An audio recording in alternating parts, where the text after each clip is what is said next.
তো গাইজ নমস্কাৰ, আই হোপ আপোনালোক ভালে আছে। নতুন এটা ভিডিঅ'ত স্বাগতম জনাইছোঁ। তো গাইজ আজি হঠাৎ এটা খবৰ শুনিছোঁ, খবৰটো শুনি বহুত বেয়া লাগিছে।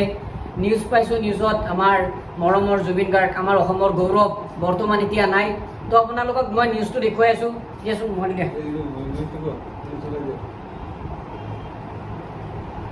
আপোনাৰ নিউজ পাই আছোঁ, চাই লওক আপোনালোকে। আপোনাৰ ভালকৈ ফ'কাছ হোৱা নাই, কিন্তু বৰ্তমান জুবিন গাৰ্গ নাই। তো বহুত বেয়া লাগি আছে। হঠাৎ এনেকুৱা হ'ব বুলি আমি ভাবা নাছিলোঁ কেতিয়াও। আৰু শুনিছোঁ যে নিউজত কৈ আছে যে কিবা এক্সিডেণ্টৰ কাৰণে এনেকুৱা হৈছে, কিন্তু বহুত দুখ লগা কথা। জুবিন গাৰ্গ আৰু নাই।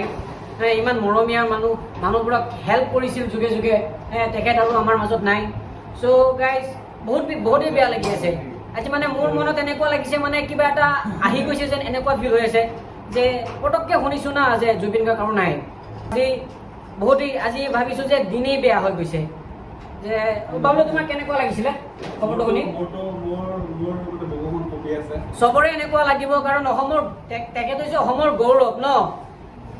তেখেতক চবেই চিনি পায়, বুজিছেনে? তেখেত আজি আমাৰ মাজত নাই। গাইজ মানে কি ক'ম, কি জানে, সৰুৰ পৰা তেখেতৰ গান শুনি আছোঁ, এতিয়ালৈ শুনি আছোঁ। আপোনাৰ ছেড ফিল হ'লে তেখেতৰ গান শুনো, মনত ভাল লাগিলে তেখেতৰ গান শুনো। তেখেত আজি আমাৰ মাজত নাই গাইজ। মই নিউজটো শুনি পাগলৰ নিচিনা হৈ আছোঁ গাইজ। মোৰ একদমেই ভাল লগা নাই গাইজ।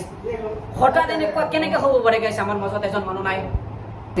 আজি মানে কি জানে, শুক্ৰবাৰ আছিলে, নামাজ পঢ়ি আহিছোঁ। নামাজ পঢ়ি আহি ভাবিছোঁ দিনটো ভাল যাব, কিন্তু হঠাৎ এনেকুৱা এটা খবৰ পাইছোঁ গাইজ। মানে এতিয়া অলপো শান্তি লগা নাই মনত। মানে মোৰ তাত যদি পইচা থাকিলে হয় গাইজ, মই এতিয়া ছিংগাপুৰ গ'লো হয়, জানে নাই আপোনালোকে? এনেকুৱা ফিল হৈছে গাইজ। সৰুৰ পৰা যিজন মানুহৰ কথা, যিজন মানুহক চাই আহিছোঁ, যিজন মানুহক আমি চাই কিনে ডাঙৰ হৈছোঁ, যিজন মানুহক শুনি শুনি আমি ডাঙৰ হৈছোঁ, যিজন মানুহৰ গান আমি স্কুলত গাইছোঁ, যিজন মানুহৰ গান আমি কলেজত গাইছোঁ, যিজন মানুহৰ গান আমি আধা ৰাতি কষ্ট বা দুখত সেই তেখেতৰ গান শুনিছোঁ, ফূৰ্তিত থাকিলেও তেখেতৰ গান শুনিছোঁ। তেখেত আজি আমাৰ মাজত নাই। বহুতেই মানে গাইজ, জুবিন দাক ভাল পোৱা মানুহ আমাৰ অসমত প্লাছ বাহিৰতো বহুত আছে, বুজিছেনে গাইজ? জুবিন দাক বেয়া পোৱা মানুহ এতিয়ালৈকে মোৰ তাত লাগে জন্ম হোৱা নাই গাইজ। জুবিন দা এনেকুৱা এজন মানুহ, আমাৰ অসমৰ গৌৰৱ হয়, আমাৰ অসমৰ সম্পত্তি হয়। তেখেত আজি আমাৰ মাজত নাই। তেখেতে কিমান ভাল কাম কৰি গৈছে, তেখেতে চিনেমা কৰি গৈছে।